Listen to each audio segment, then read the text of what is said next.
Hello, friends. Welcome to Our Power is Within podcast. I'm your host, Chad Smith, and my mission for this podcast is to inspire you to take your power back and to realize that you are the healer that you have been looking for all along.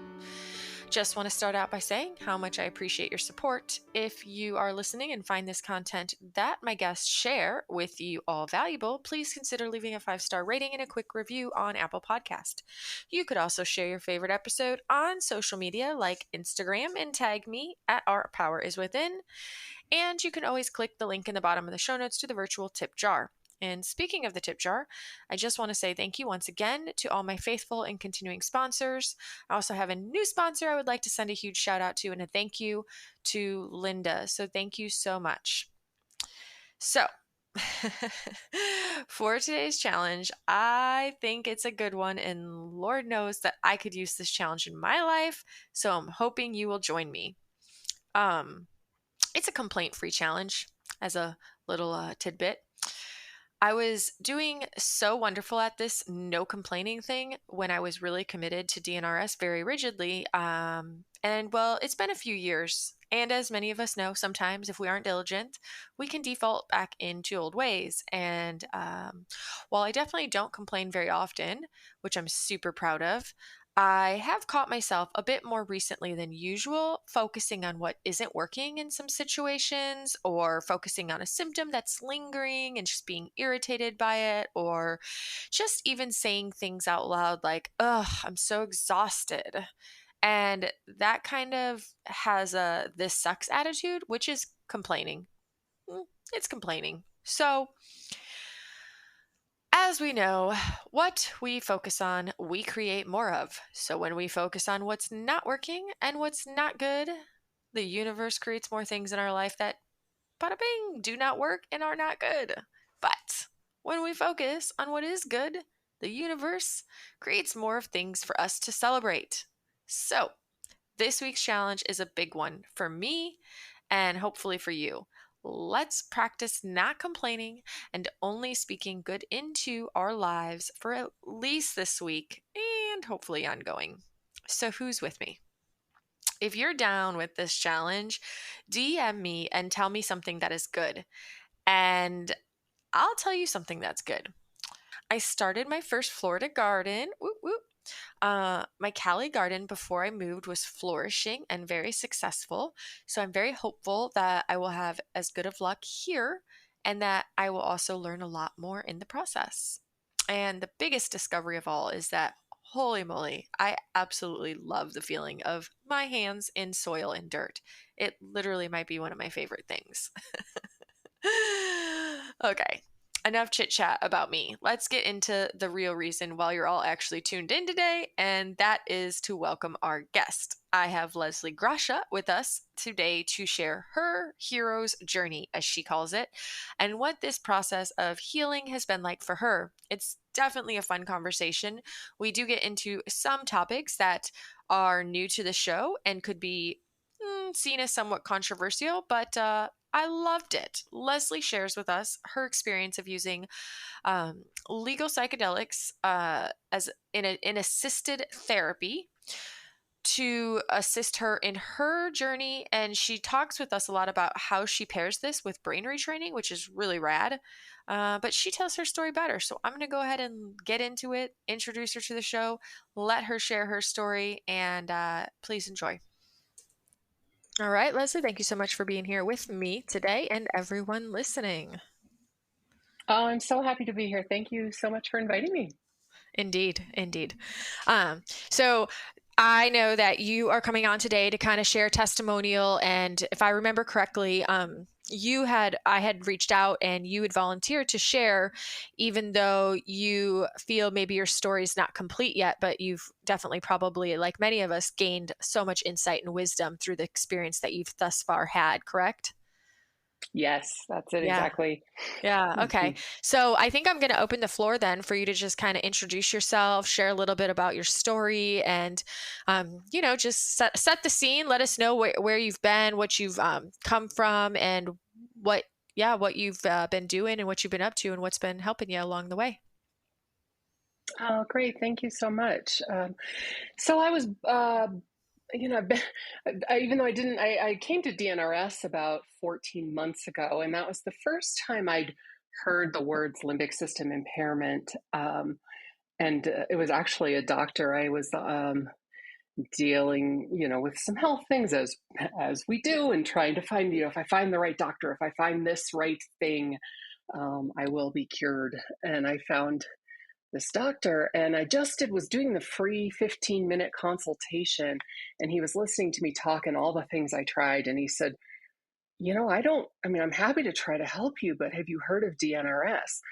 And like everything in my body just lit up. I had not heard of it. I didn't know what those letters stood for, but my whole body went, that's it. I need that. And I ended up not even seeing this doctor. I just did the free 15-minute consultation and then got off the phone with him and immediately Googled DNRS. And reading about limbic system impairment, it just made sense to me with all of my life path and all of the things that I'd noticed in the past had supported my healing journey. I feel like I've been limbic since the day I was born. I was born with a form of muscular dystrophy. I was also born premature. Um, Literally had up until about age 5, there were questions whether I would live. Then I went through doctors when I was a kid saying I wouldn't be able to walk by the time I was 20. I'm now 50 and still walking. So just I was getting, my whole childhood was one medical diagnosis and one medical test after another. And I already came in limbic, I think, and then that just, my mother was limbic, so came in just primed for repeated limbic system trauma.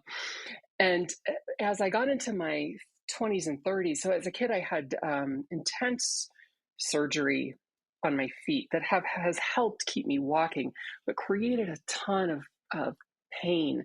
So when I was in my 30s, I found energy healing, particularly Reiki and shamanic healing. And I had on my feet what could be considered a miraculous healing, like a Western medicine can't explain the how nerves were regenerated in my feet, how literally my bones moved during one session. You could hear them cracking and popping. And I went from wearing these clunky, heavy orthotics in my shoes. I couldn't put my shoes on when I got off the table after that session. I had to rip these orthotics out of my shoes because um, my feet no longer fit the shape of those orthotics in, 2 minutes. That happened. And all of these pieces operated, when I look at Reiki, shamanic work, energy work, I look at the spiritual aspect of it as well. So I look at kind of a larger picture, but in a kind of, if you want to look at Western medicine and psychology, it operates on the brain. And so I knew going into DNRS, like I'd had these experiences where I really could connect incredible healing to changes in my brain. I also, though, even though I had these wonderful healings on my feet, and so my muscular dystrophy, I really feel like, I live with it. It is part of my life. I manage it. It's genetic, and it doesn't impact, like it just doesn't impact my psyche really much at all, which is amazing to me. However, 5 years ago, I had a crash and was diagnosed with chronic Lyme. So when I had the chronic Lyme diagnosis, which I really think I had for a long time, but I just got the diagnosis 5 years ago, I started doing all the things that the naturopaths and the Western medical doctors say to do, and just wasn't quite healing. I also pulled in my Reiki and my shamanic tools that were incredibly helpful. And at that time, I was introduced to an underground psychedelic therapist who works with MDMA and psilocybin. And this was not something, even though I have a shamanic background, my tradition doesn't use plant medicines. So I wasn't familiar with, I knew of it as kind of a party thing in my college years, but was not something that was part of my life or knowing or even something I ever thought I would engage with. But I started working with this psychedelic therapist. And it brought healing. I mean, in 6 weeks after starting to do psychedelic therapy with a trained therapist, not on my own, with someone helping hold the space, I was able to go back to work after being completely debilitated for about 6 months. And I really believe, again, so psychedelics put the brain in a very neuroplastic state. At this time, I didn't yet have the DNRS tools. However, I was able to rethink those limiting core beliefs. I was able to bring up, psychedelics work on the default mode network, especially the classic psychedelics, which includes ayahuasca, psilocybin, and LSD. And they basically break up our sense of self.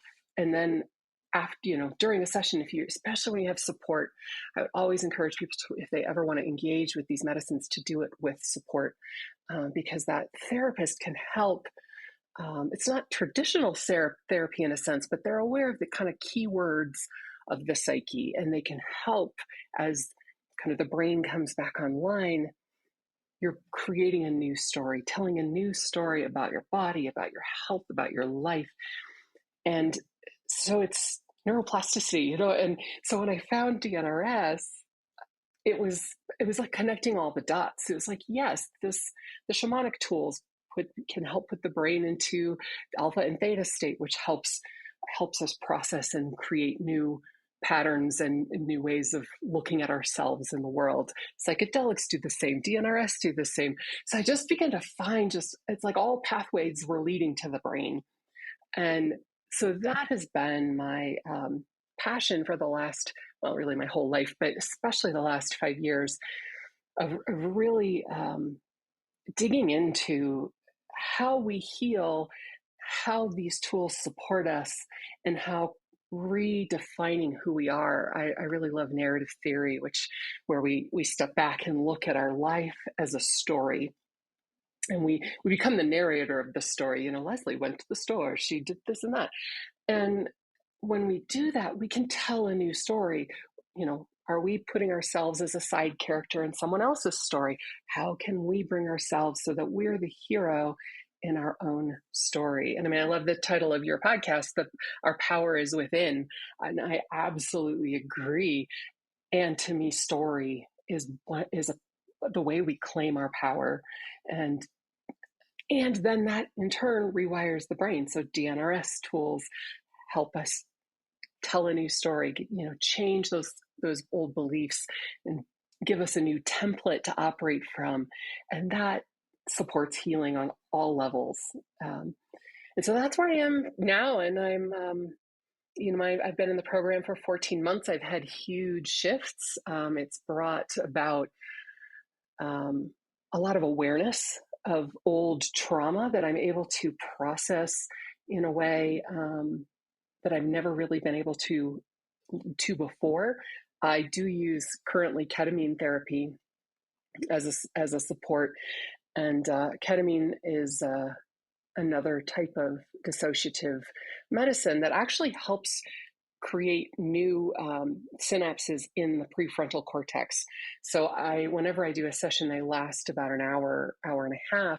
I do rounds, like, until often, I dissociate and can't, at that point, I'm not really focused on anything, but going in and coming out, I use DNRS tools because my brain is so neuroplastic at that time that I can just go in and really, really program what I want to be in there, the positive, the joy, the love that I want in my life and in my story. So that has been a huge support for me in conjunction with DNRS. And I'm really, I'm shifting to how, in just recently, how I look at healing. I've kind of playing with this healing versus curing. And I feel like in many ways I am healing, and whether that leads to curing and that I don't have any more I don't care. Like, I'm at this point where I'm enjoying my story. I'm enjoying being the hero in my own story. I'm enjoying telling my story and being present and finding joy and meaning in my life every day, no matter what is happening, no matter what the external circumstances are, I can navigate my inner landscape with joy and curiosity and playfulness.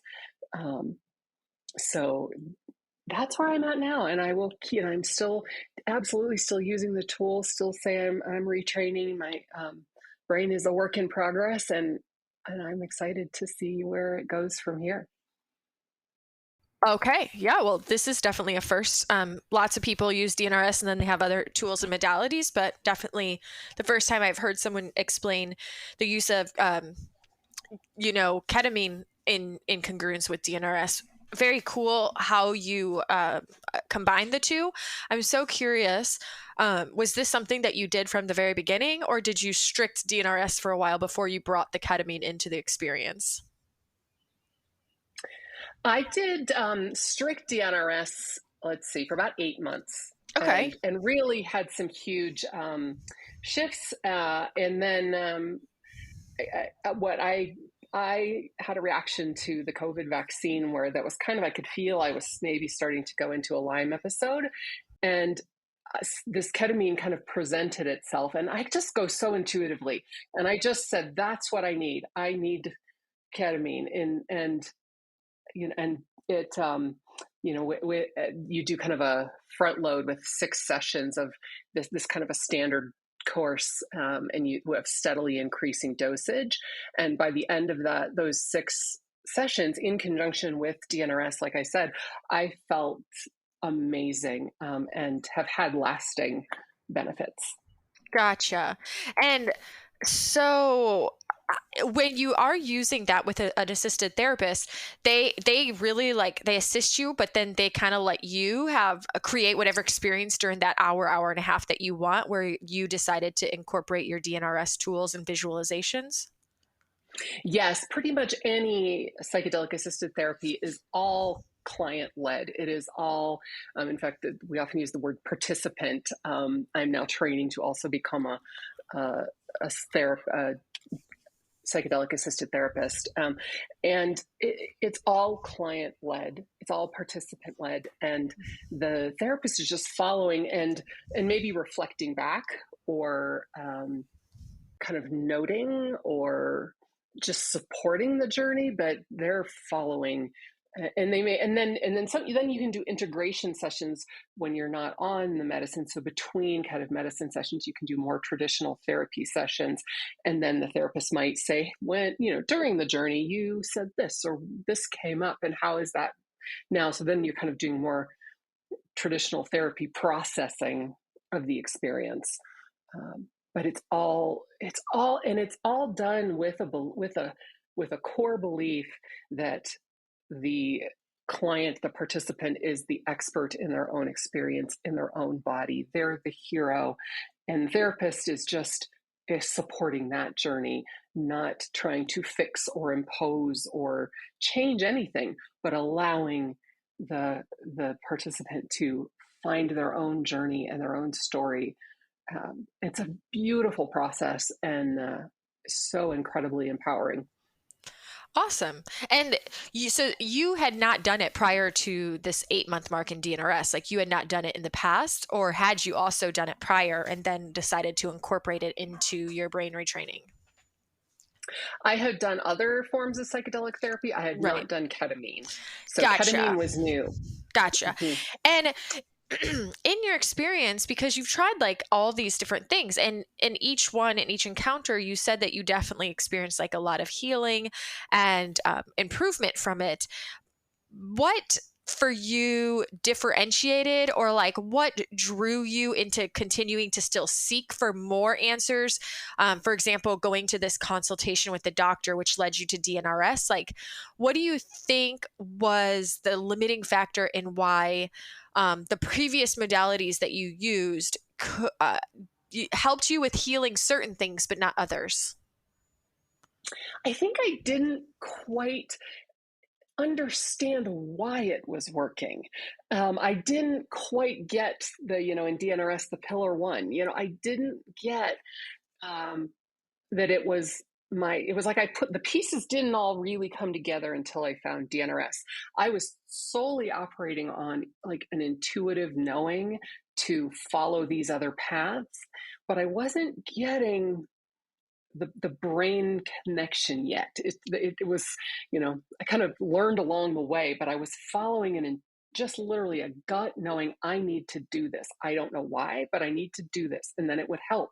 And then I would find, feel this. I even had that with that doctor. I need to call this doctor. I don't know why. I'm going to call why this doctor of all these other doctors. And because I'd kind of given up at that point I hadn't been really seeking that kind of medical interventions for a while, but then something said I have to call this doctor, and then he led me to DNRS, and I never went back. Mm-hmm. So I'm following. I mean, for me, that's kind of that spiritual intuitive. There's a wisdom. I believe we all have a higher wisdom self that knows what we need, that knows the path to follow, and that voice gets clouded by limby, by the fear, by the pain, by the anxiety. And yet when we can drop in and let that voice emerge and follow that wisdom, it leads us to magical places that we may never have even known were possible. Absolutely. Yes, I totally agree with that. I'm curious, like, okay, so you had this amazing healing with your feet in Reiki, right? In some energy work? Uh-huh. Yeah. Yeah. And then did you ever actually go back then and try to use that same type of like energy healing for other symptoms for the way that the Lyme was expressing and showing up in your body? Or was it more like it just didn't feel right to you to try that as well? Because if you had healing in one way so profoundly, I would wonder if you would want to utilize those tools again for other things. I did, absolutely.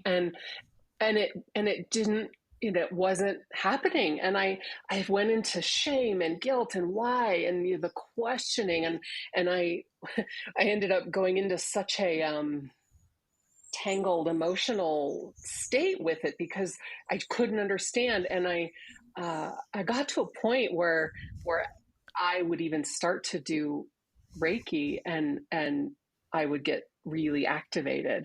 And I really think Limby just caught on to that path and put up a block and said no. And but again, I didn't have the tools for that, so I didn't know how to navigate that Limby decided Reiki was unsafe.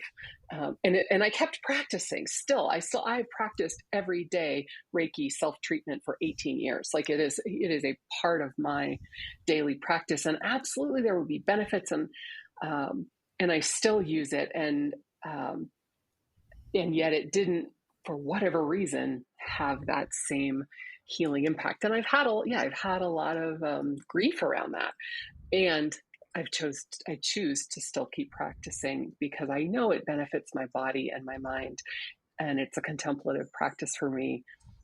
And now that I'm really getting limbic system impairment, I've started switching. Instead of using Reiki to treat symptoms, I use Reiki to treat my limbic system.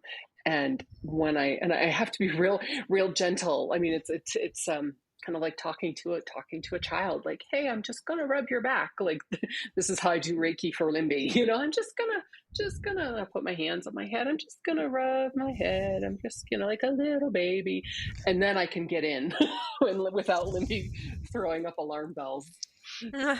And okay, all right, so that makes sense. And then as far as the other psychedelics that you used to support your journey, about 5 years ago, I think is the timeline, Mm-hmm. the psilocybin and MDMA, did you also had healing to some degree with that? Now, do you feel that there's like a chance that you at some point in your journey, maybe, I don't know if you ever went back to those, or if you feel called, if you never felt called to go back to those, or if maybe you still plan to someday, utilize those tools again. But I am so curious, did you potentially feel that maybe over the course of 5 years, and not because of those tools, but like this just happens. Some people have like a perfect storm, and then it's almost like their nervous system gets even more hypersensitive. And so I wonder if, how am I trying to say this? If you felt like there was ever that happening where you, because you said, oh, I was probably limbic from birth, but did you notice where it was more prevalent or more obvious or more sensitive than maybe it previously was? You know, what I notice like over time is because I've also been meditating for 20 plus years, and I found a ground within myself. Um, and with all of these, through my whole arc of my healing journey, which really I would say started in 1998, kind of, if I look really back when I started, that was when I started meditating. And so even I was less likely, I'm less likely to be reactive.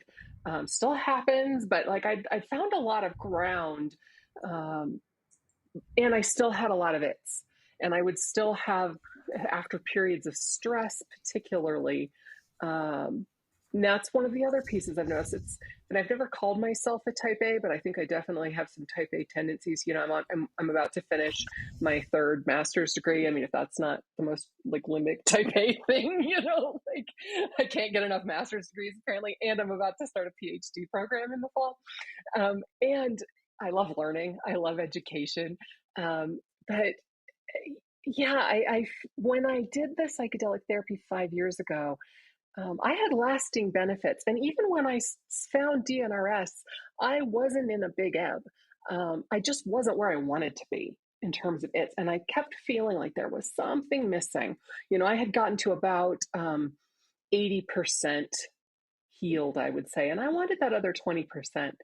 And I have found since starting DNRS um, that I've kind of gone into some ebbs and flows. It's kicked up a little bit, and I get what's happening now, and I really see um, how I can throw myself into things, produce a lot of get run my adrenals into the ground, and then I crash for a while. And I'm getting the patterns that I go into that promote those things. So that's where I'm working now, is to really watch how I'm flowing through life, and can I bring more ease, can I bring more space, still do the things I want to do, but without this push, um, with more of a flow. And that's where I'm really finding, like I'm getting that final 20%. That final is starting to feel maybe even like 5 to 10% of that kind of coming back.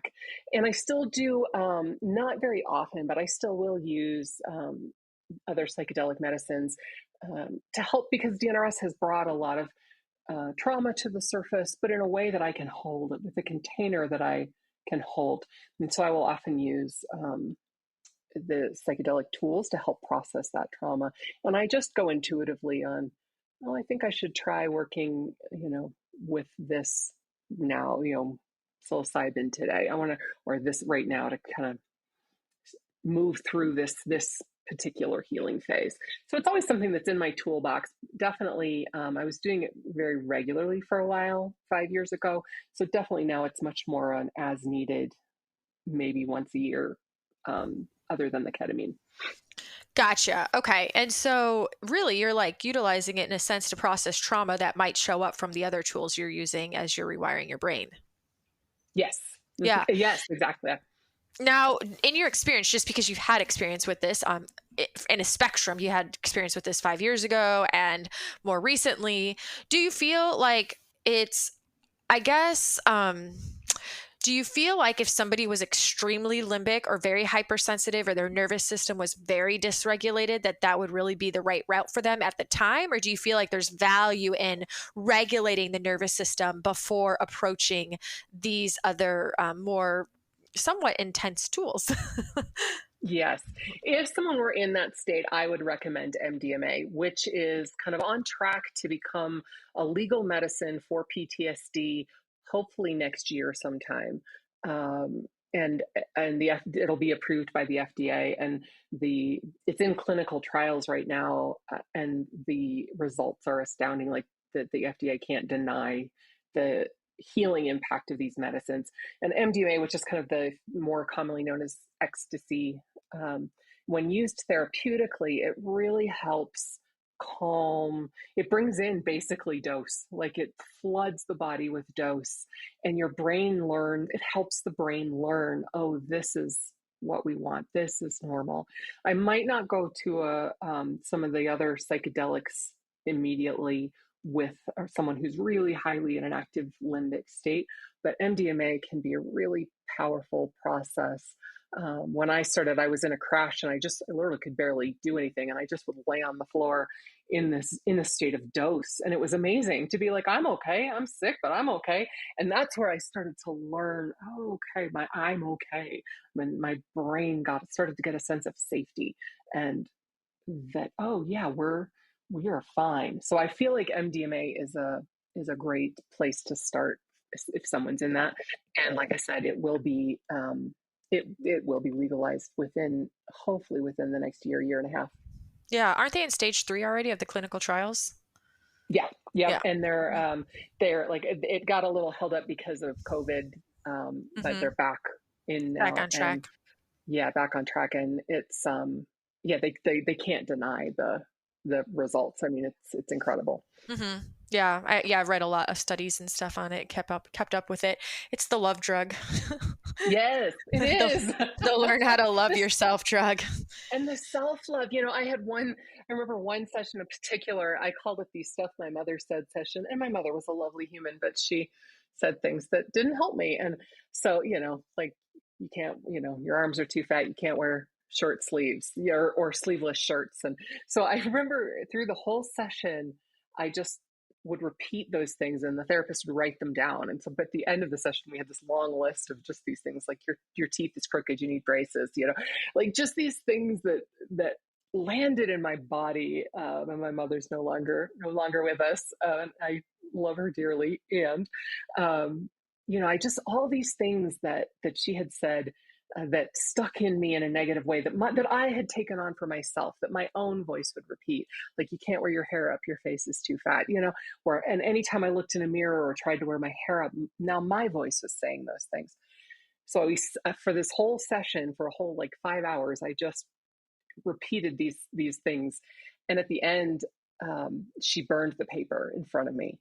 And to this day, that was 5 years ago, and to this day, those things do not land. I might think them, but they don't land. I can laugh at them. I wear, my hair up. I wear sleeveless shirts, and I don't have that pull, or that trigger anymore. And it was amazing. So, and that's the kind of impact we can really. My brain was so neuroplastic, and I used it to write a new story very actively with the support of a therapist, and it's had very lasting impact. That is awesome. Very cool. Okay, so it really sounds like for you, these were all just different steps of as you just kind of unpeeled the layers of the onion, just in your order, Mm. in the way that you did them. Yes, yeah, I love that. Yeah. Yes. And you're still utilizing DNRS, but it does sound like you're not following it strictly, because generally in the strict form, we're not actually really approaching or dealing with our trauma, but you're actually like at a place now where intuitively you feel like you can still create the dose and still partake in the visualizations and these various things, still keep your focus positive, but then also as trauma comes up, you're allowing yourself the space to address it, to resolve it, and all that good stuff. Yeah, well, and it was not my I was trying to be a good little DNRS student and not bring up my trauma, and it knocked on the door, and in a way that I felt like, um, with DNRS, through DNRS, and through the psychedelic work I've done, I had the ground within myself to hold it and heal it, and that was the key. So I didn't go seeking the trauma, but it came up, and I knew it came up because of DNRS and because of the work I was doing. And then I had to, it really just, I had to go there. And I've kind of been listening to. I'm not part of Primal Trust, but I've been listening to some of Kathleen King's podcasts, and I really resonate with so much of what she's saying. And that's kind of where I got to a point of I know DNRS says don't talk about the trauma, but this is here. It is like inviting healing, and I need to follow that and go with that. And it's been an incredible journey. I really have, after many, many years of therapy, I'm able to process trauma that it's like it's just falling away, that I'd been in therapy around for 20 years. And all of a sudden, I've even had therapists say, I don't understand, because I would be so clear and calm and I could talk about my trauma, but it was still there. And I had therapists say, I don't understand why you're not moving past this. So now my limbic system is healed to a point where I can really process it. And it's not just a looping um, mess of pain anymore. I'm really finding peace. And again, had to follow my knowing, even though there was the I'm definitely that I need to be the good student, and I really had a lot of angst about going off book, so to speak, with DNRS and looking at my trauma. But it was there, and it was there because of DNRS, and I knew it's time. It was like a natural progression for you, and that's okay because there's Yes. not a one size fits all, way to do things. Hmm. Yes, and I've since heard of others who seem to be having similar experiences. It's like they do DNRS for a period of time, and then there's like this, and that's kind of, I think Kathleen King speaks to that. There's like this next step. Let's like what for many of us, Yeah. and I love that we all follow our own paths and learn from each other. You're doing this podcast that shares so many voices, and that's so healing in community is so important to me. And I love how, because we can't, we learn so much it's like the collective mind knows everything. So let's tap into that. And then instead of isolating. Hmm. Yeah, absolutely. Very cool. Okay, this is fun because, like I said, this is the first time we've really had this kind of discussion on here, and I love just learning about all different experiences and options and tools that different have worked for different people.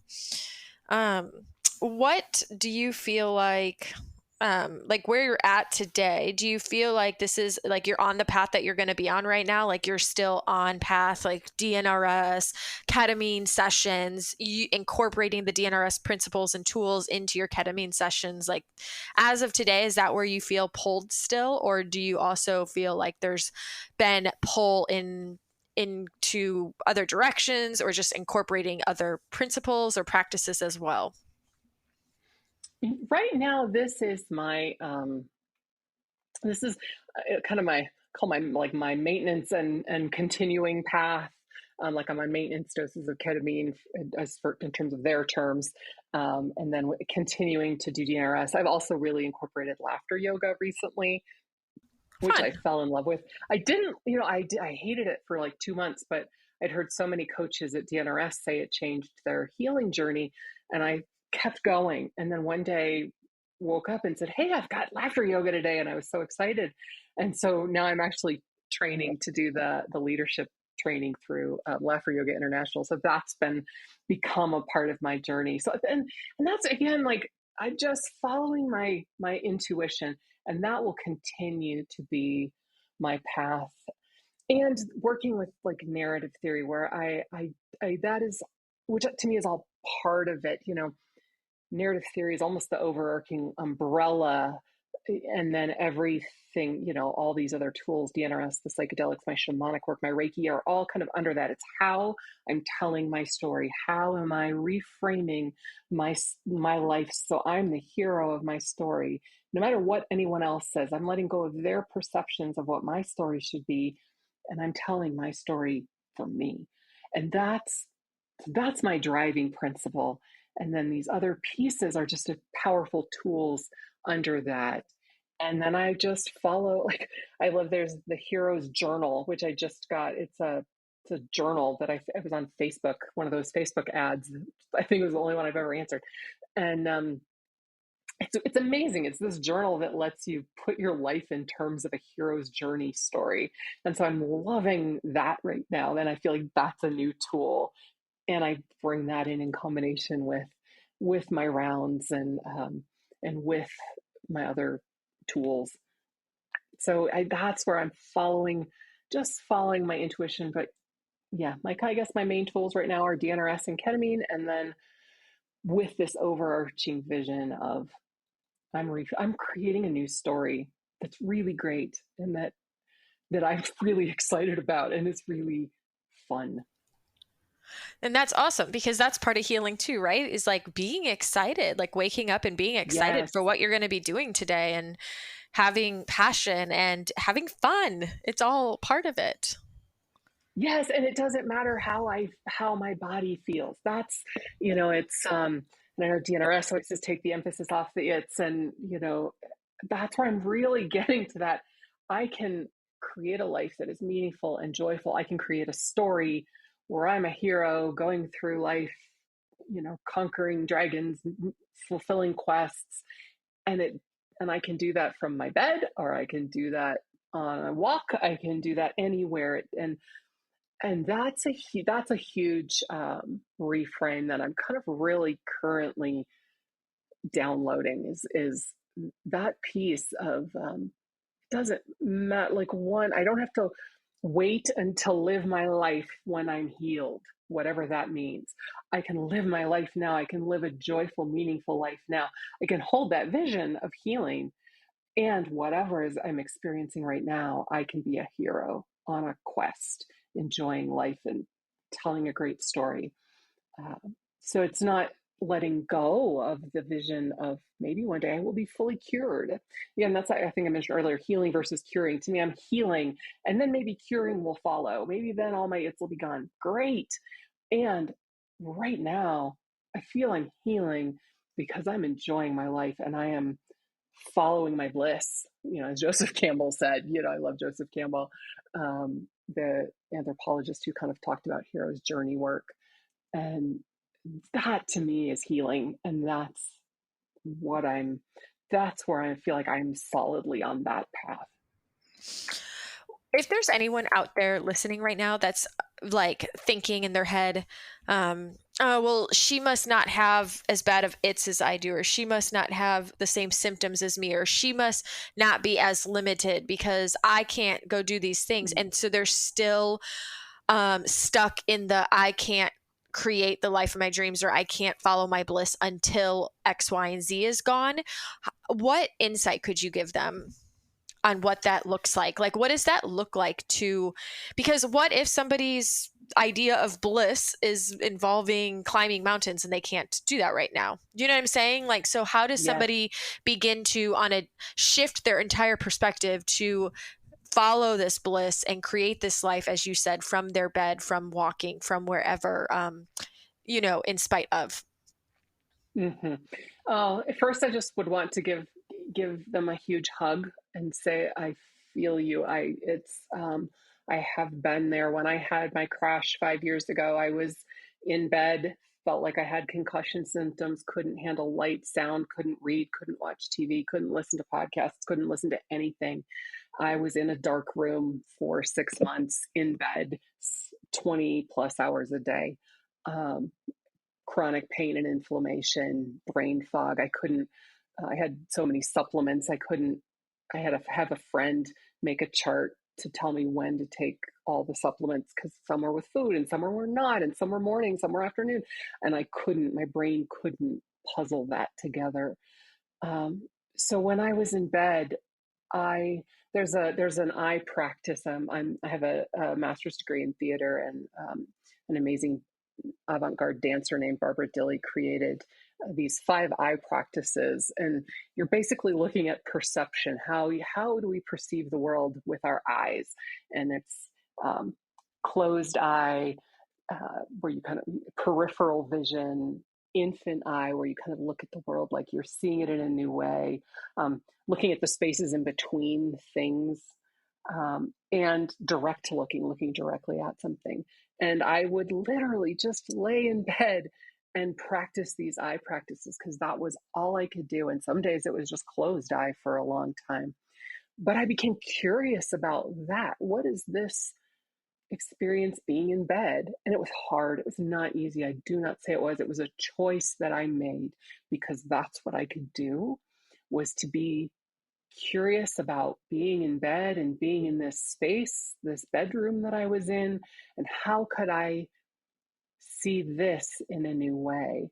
How could I make a story about this? Hero's journey stories. I love Star Wars. If you look at like Luke Skywalker or Rey, they go through just challenges, and we don't think about. I mean, we see those in the movies and read them in the books, and um, like Luke Skywalker in the cave on Dagobah facing his greatest fear. People are familiar with Star Wars, and we don't think about what that looks like in our own lives. And so I started choosing to look, okay, I'm in the cave on Dagobah. This is my taking the ring to Mordor. This is my dark period where I feel like, I'm not going to be able to complete my quest. And that's an important part of the hero's journey because so much learning happens in that. And the quest is ultimately fulfilled because of that. So being in whatever, like I said, for me, it was being in bed in a dark room for months, telling a story. I also use the analogy of the phoenix. We love the idea of the phoenix rising from the ashes, but the phoenix has to go down in flames first. And we don't think about that part of the cycle. So, okay, I'm going down in flames. It sucks. I don't like this. I don't want to be here. And this is where I am.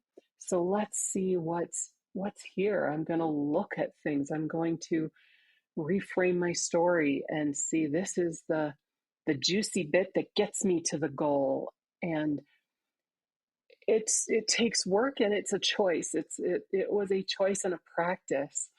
And that was what allowed that voice of wisdom that I mentioned, where I, with finding the psychedelic therapist, finding the doctor, finding all these paths that I found have come when that inner wisdom voice has been able to arise.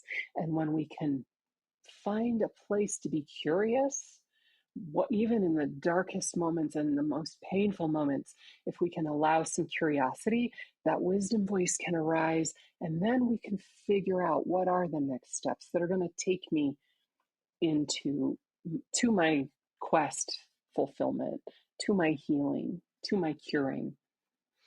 So that's what I would say. And again, with like bowing and just so much compassion and heart for those in that place, because I've been there, and it is so hard, and you're stronger than you know, and you have the answers within you.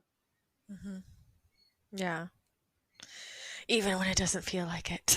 Exactly. I I've know. oh God, I've had so many times where I'm like, I know the answers are inside there, but I just can't figure them out.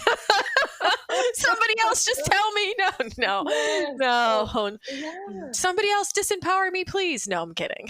No, I know that. I'm gonna Google. I'm gonna Google, and that's when the Google comes out for me. Is those moments. I'm Yeah, gonna start Googling anything. it's real. It's so real. Oh, in all of this, what do you feel like has been some of the biggest lessons that you've learned? I'm awesome. Like that's and we're all awesome. Like that's, and not in spite of, but because of my journey. It's all part of the story.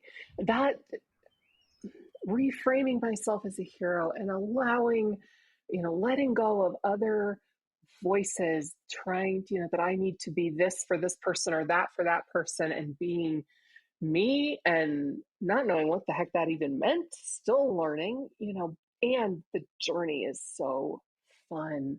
And that's, the biggest gift I think I found in this is learning to truly love myself It doesn't happen 24/7. I always, I have like like you were just saying, those moments where no, I don't want this definitely comes up. And I have the tools to deal with those moments and to address those moments and to be with them and shift through them. And that I can live a joyful, meaningful, purposeful life from bed if need be. I have this amazing teacher. Um, she's a performance artist and um, amazing teacher and artist. And one day she said, "You're a performer. If you're in bed, then you put a bed on stage and you perform in a bed." And that was such a huge shift for me. Like, wait, what? No, I can't perform in a bed. So I wrote a performance piece in bed, and then COVID hit, so I haven't been able to do it. But I'm going to, like, when when sort of the world opens up a little bit more, invite people into my bedroom, and I will do a performance for them from my bed. That's so Um, fun. and it's yeah, and it felt like I'm taking this thing that's felt like a um, a monster attacking me, and I'm turning it into an ally. And that's we can do that. We can take obstacles and make them allies. Mm-hmm. Yeah. Yeah. Okay. This is fun. So I was funny because I was going to ask you what the biggest gift is, but you already answered it, to truly learn to love yourself. Yeah, Yeah. To yeah. truly learn to love yourself, which Mhm. that is a pretty big gift. It's huge, Yeah. and it's huge, and though still, I think I feel like I'm there more than I'm not now, but definitely got to keep. It's a work in progress. It is a practice to love myself, Isn't and it? it's And forever, right? You don't, it's yes, not something you yes. just, it's like Mhm. anything else. You have to like practice it every day. Yes, yeah, exactly. And I think for a long time I had the idea that, oh, when I love myself, then it will just be this, okay, forever done. It's like a switch is flipped and I love myself. And no, it's a practice. I choose to love myself. I choose to do things that demonstrate that love for myself, including take naps, including, because like I said, the type A in me wants to run 100 miles an hour, including saying, no, I'm going to rest today and do laughter yoga, watch a funny video, listen to an uplifting podcast. That's important time, and that's loving myself. Hmm. Yeah. Yeah. And every day, what you need could look different.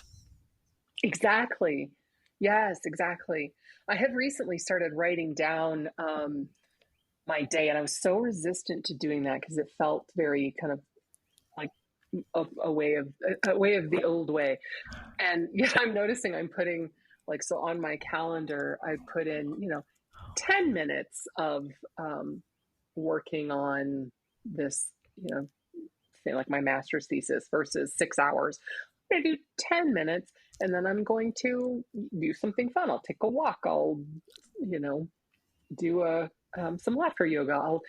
And then I'll do lunch and then I'll do 10 minutes more. And, and I'm finding like the initial resistance to, like, I'll never get anything done if I do this, or then I'll do a round, and I'm finding I'm way more productive than when I go and then crash for 3 days because I, ran myself into the ground for 6 hours one day with so much can. And so I'm learning, like, oh, I'm actually more productive if I don't, it's not an all or nothing, getting out of that all or nothing mindset, which has run my life previously. And it's so much more, so I'm writing in joy on my calendar. I'm scheduling joy on my calendar, and it's amazing. Okay, so you're actually saying that in the mornings or maybe the night before, you're kind of Scheduling in, like, or planning what you're incorporating into your day. Yes. Okay. Yeah, See, when you first said that's a it, new practice. okay. When you first said it, I thought you meant at the end of the day, you would reflect on your day and write everything Mm, you did down. Like, and that could be good too. I was thinking at first, like, oh, that would right. be scary. But then that could be really good because you're going to notice where there's a lack of balance, or you're going to notice, Yes. like, oh, Hmm. shoot, I went hard today. Oh, wow. I said I was going to start my garden project and I spent 6 hours on it. Yeah, Um, yeah. which means there's probably that sense of urgency creeping in the background. And so I Mm-hmm. guess you could start either way, like start by reflecting, and then that reflection could help you reevaluate and shift for the next day. But yeah, that's really, that's good. Yeah, because I've said it before. Hopefully, I don't have to say it again because I'll be learning my lesson. But this is definitely an area that I still have to practice really hard at, because I'm so classic at feeling good and just wanting to do all the things that I hadn't gotten to do when I wasn't feeling good, and then going and doing all the things, and then all of a sudden, like you said, oh crap, I'm tired again. And then now it's like 3 days, 5 days, 7 days of rest. And like you said, it's silly that we get in our head to think that's the more productive way, because truly, if we just took everything more easy and like didn't feel the need to like fill every moment, we would be more sustainable, and in the end more productive. Yes. Well, and it's so funny because where it came from. So I'm completing a master's in divinity degree, and I've become a chaplain, in part to do the psychedelic therapy work. That's in large part my path. But I'm doing an internship where I'm doing spiritual coaching with people as part of my chaplaincy training, and I started getting clients with chronic illness. Oh, whoa! Which is just so perfect. I mean, it's like the universe, totally sending me, and sending me what I need to hear. And so I was having people, and I'm hearing my own story day after day, like people in the midst of chronic illness, and I'm hearing things that I've said, sometimes even like the day before, struggles, challenges, and words would come out of my mouth to sort of support them.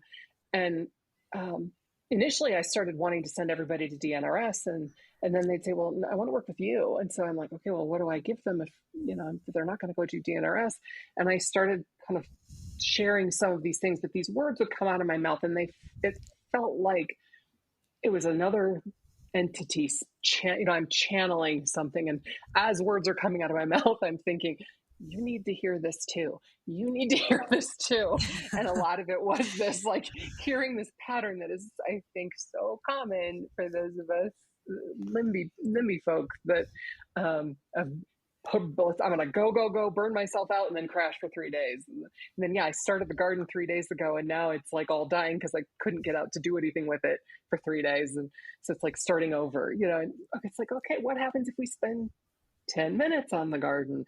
And so it literally started with coaching other people to do this, and then saying, wait a minute, I need to do this for myself. So I'm very grateful for the universe for kind of helping me learn, because sometimes that they had to kind of come in the back door with me that way to help me find this for myself. Yeah, that's isn't it so true though? Don't they always say that, like, there's no coincidences, and it's not a surprise who ends up in front of us, right? Like, the advice Right. that we're always giving is truly Yes. intended for us to hear. Like, we need to hear the Yes. advice we're given. We're so good at dishing it, but can we actually like dish it to ourselves and then actually do it? Yes. It's like, oh, I just told you that. Oh, I need to do that too. Yes. Yeah, absolutely. That's so funny. Yep, that's something I am definitely still learning. I just get so excited. And it's funny because it's this constant balance. It's a constant inner reflection of really noticing, like, well, how am I showing up right now? Am I just like really honestly in a zone? And is this really like a kind of therapeutic meditation experience? Or is there an undertone of urgency and rushing and feeling like I got to get it all done for some reason? And so it's really good to just reflect and notice what is actually the undertone that keeps showing up. Mm-hmm. Yes. Yep. Mm-hmm.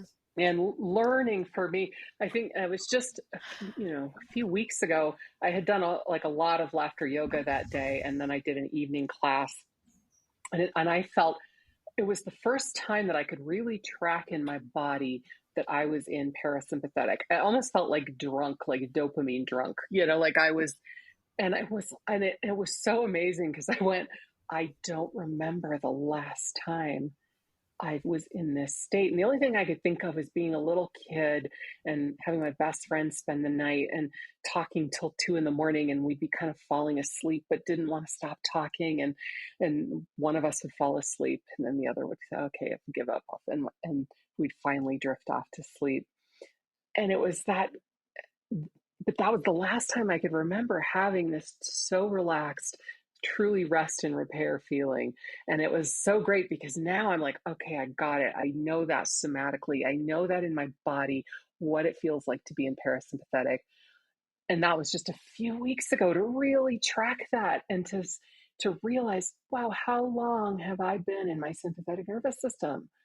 You know, so long. And now I'm learning, okay, how to, and then it's the, okay, how do we shift in and out, as you know, to support our lives, you know, as we're supposed to do, instead of staying in one state or the other for long periods of time. Exactly. Yep. Totally. Ah, makes so much sense. Well, we're all just learning every step of the way, over and over and Yes. over again. Isn't that the truth? Um, Yes. okay, so that kind of leads me into my last big question that I want to ask you, which is, we are all learning, and we're always learning more and new stuff. But where you're at today, everything you've been through, everything that you've learned, if you were at this place where you were told that you were only allowed to share one message with the world for the rest of your life, what would that message be? You're a hero. You're a hero on a perfect journey. And it's, no matter what's happening right now, it is perfect. And you know, like I said earlier, if it, when it doesn't feel perfect, because I know that place, I know that feeling, looking at the stories that you liked to tell. Like for me, it's kind of that high fantasy sci-fi, because that always follows that kind of classic hero's journey. But you can look at any story that you like, and there's going to be, you know, a hero, a main character that goes on an adventure or goes through something and then comes out the other side enlightened, you know, with wisdom, with gifts, with new ways of being in the world, with new understanding. And so if we can frame our lives, if you can say, wow, maybe I'm just in that dark period that is so important for the hero to come through, and then bring the wisdom. And then the very last step of the hero's journey is to share what's been gained with the community. And I mean, that's exactly what you're doing with this podcast, inviting people to share the gifts they've already received from their journeys, with the community. And that's, to me, the real treasure. Hmm. So I really appreciate you offering that platform for me and for others to speak and to listen and hear, because that's it. If you can find yourself as a hero, no matter what, there's ground there, there's joy there, there's purpose there. Yeah, yeah. I love this way of looking at it. It's fun. Very fun. Thank you for sharing all this wonderful stuff and just being willing to open up and share your story, including all of it, even talking to us about the psychedelic experiences and the whole shebang. Um, you've mentioned a lot about like these different modalities that you also help to facilitate, and then some things that you're also still in training for. What are you up to right now as far as your offerings? So I teach Reiki and shamanic healing, and I do sessions distance lately. I'm in training to become a laughter yoga leader, which feels so connected. And then I am a performance artist, and which also again feels connected. I'm really interested in performance as ritual and how stories can actually become a ritual for community to heal. You know, how watching a performance can help generate personal transformation and healing. And then in the fall, so I will finish with my master's in divinity in a few months, and then in the fall, I will start in a PhD program in transformative studies, where I'm looking at the focus of my PhD is is retraining the brain through shamanic work, brain retraining programs, psychedelics, and how the stories we tell ourselves inform that brain healing. So that's the focus of my work going into my PhD. And then I'm also completing the training to become an MDMA assisted therapist, so that when that becomes a legal modality, I'll be able to work in that field. So Awesome. And how? that's when it's just that. No big deal. No big deal. It's not much, guys. Not much at all. No type A. No type A tendencies there.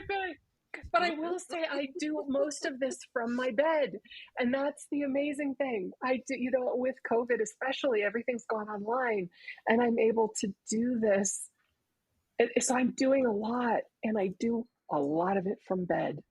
And I'm not joking, that's, yeah. So I've found a way to keep healing, keep working, keep resting, and show up in my life. Yeah. Awesome. And how can people connect with you if they want to reach out?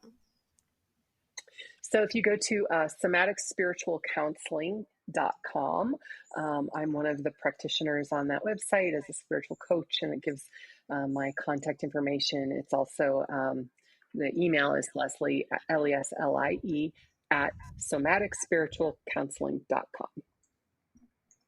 Are you on any social media?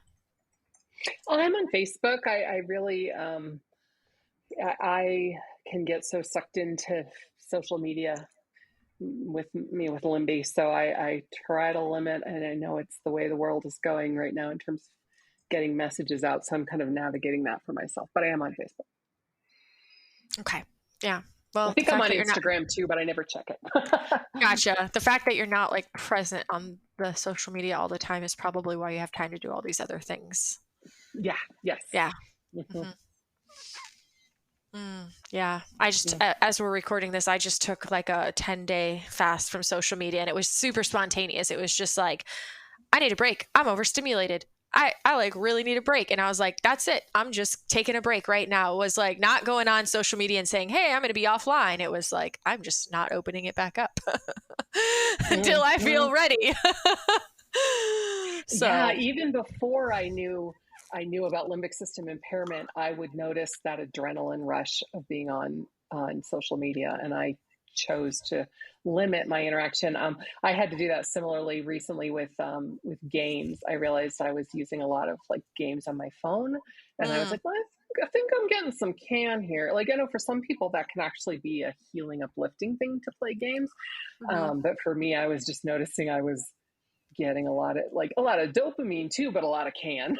So, so I paused, and it's amazing. That gave me like, more time in my day to do other things, to create space. I realized one day that I love to go on retreat, and there's a retreat center in Oregon that I've been to a number of times that doesn't have Wi-Fi, doesn't have telephones, doesn't have televisions, and a weekend there feels like, a month's vacation.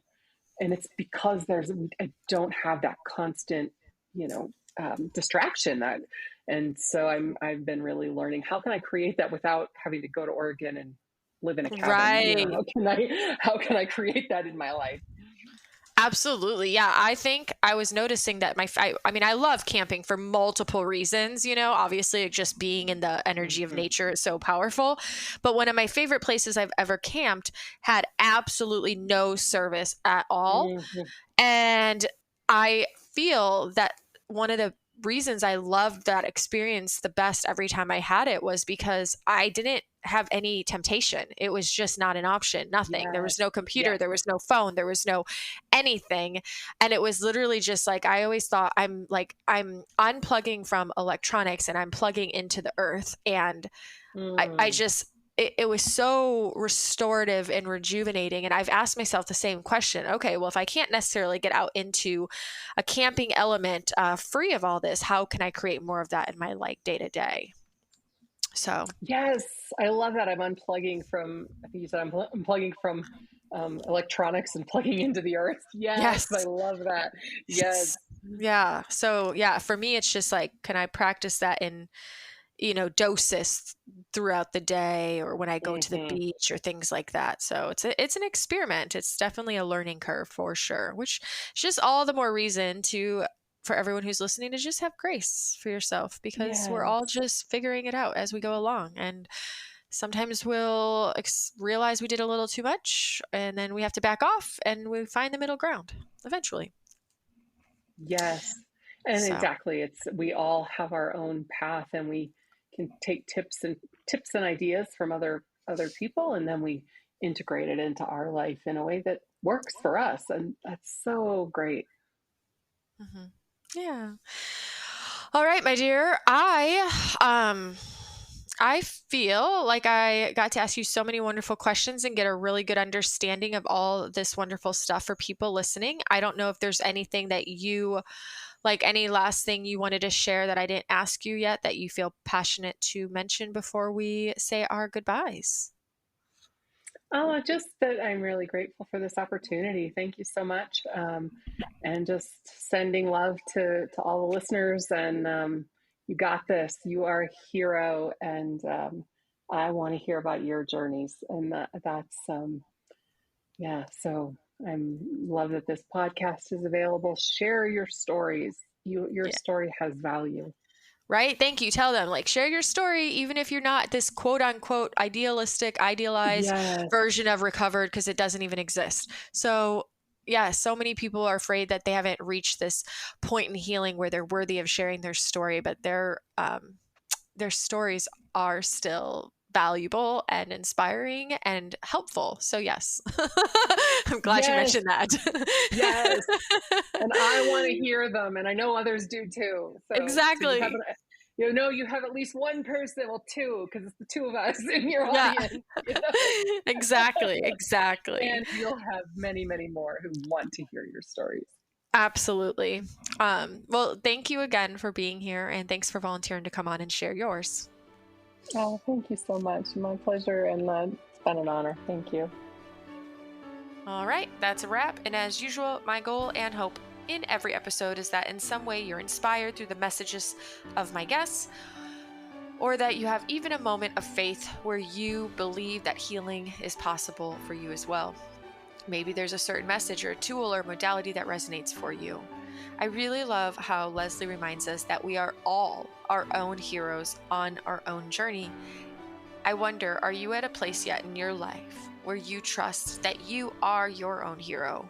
And if not, what could be the very next step that you take to begin to believe that you are? Don't forget, let's focus on the good this week and see what shows up and what we're capable of creating. And until next time, make the week great.